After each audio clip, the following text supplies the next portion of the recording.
mencari, menemukan, dan membagikan nilai-nilai kehidupan adalah panggilan dari setiap orang beriman. Proses hidup setiap orang beriman tidak hanya mengkonsumsi saja, tetapi harus berani untuk terus mencari, menemukan, dan membagikan. Hanya dengan cara begitulah, hidup kita menjadi semakin berharga dan bermakna. Mari kita ikuti Rehavin hari ini. Tuhan memberkati. Saudara-saudari yang terkasih dalam Kristus, salam Vincenzian. Kembali kita berjumpa dalam Renungan Harian Vincenzian, tanggal 21 Juli 2022. Hari ini saya ingin membuka renungan kita dengan satu pertanyaan yang juga dipertanyakan oleh para murid.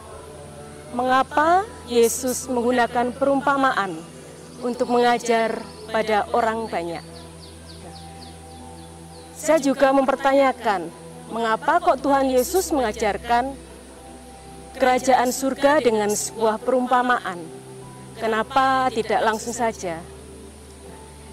Menjadi suatu pertanyaan bagi para murid juga, tetapi Tuhan Yesus menjawab bahwa karena para murid mendapat anugerah, mendapat karunia, sehingga mereka bisa mengerti tentang ajaran Tuhan.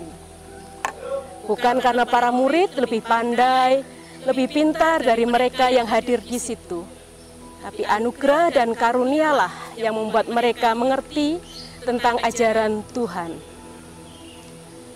Kalau kita mengerti dalam zaman sekarang ini, Yesus mengajar para murid dengan perumpamaan.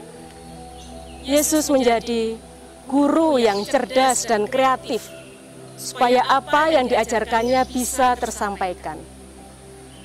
Karena guru yang kreatif dan juga cerdas, maka saya pun juga ingin meniru Yesus dalam mengajar, dalam mendampingi anak-anak, dan juga dalam memberikan dan melayani orang-orang yang sedang kesusahan, melayani mereka yang ingin mendapatkan pengertian.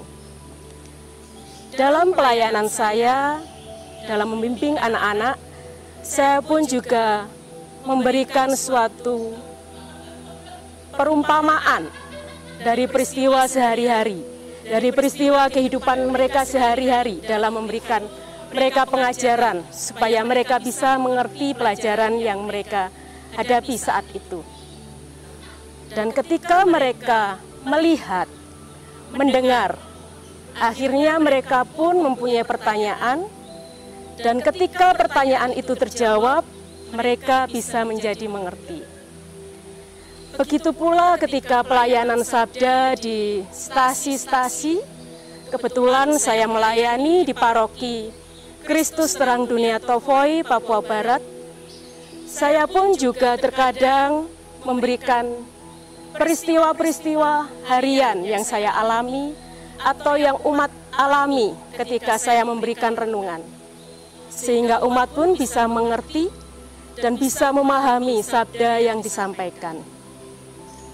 Dalam kehidupan harian, dalam kehidupan pelayanan pun, ketika mengadakan perjalanan ke stasi, ketika menghadapi jalanan yang rusak, ataupun jalanan yang menyenangkan, begitu sampai di komunitas, saya pun merefleksikan hal itu sebagai perjalanan hidup.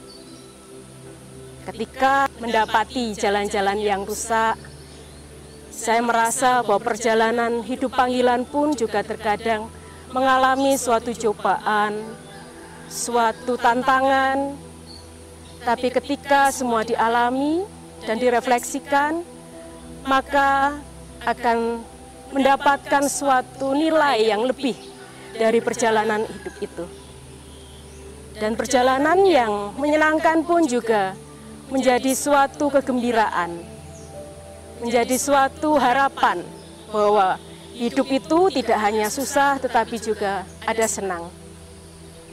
Dan juga Tuhan menyapa dalam kehidupan kita sehari-hari. satu hal yang harus kita tetap ingat bahwa dengan membuka hati, membuka mata, membuka telinga kita akan kehidupan sehari-hari dan menatapnya dengan kacamata iman, maka kita pun juga akan mengerti arti perumpamaan, arti hidup kita setiap hari ketika kita mengimaninya, merefleksikannya dengan kesungguhan hati dan dengan kerendahan hati. Sudahkah kita melihat hidup-hidup harian kita dengan kerendahan hati dan dengan kacamata iman? Marilah kita merenungkannya dalam diri kita masing-masing. Aku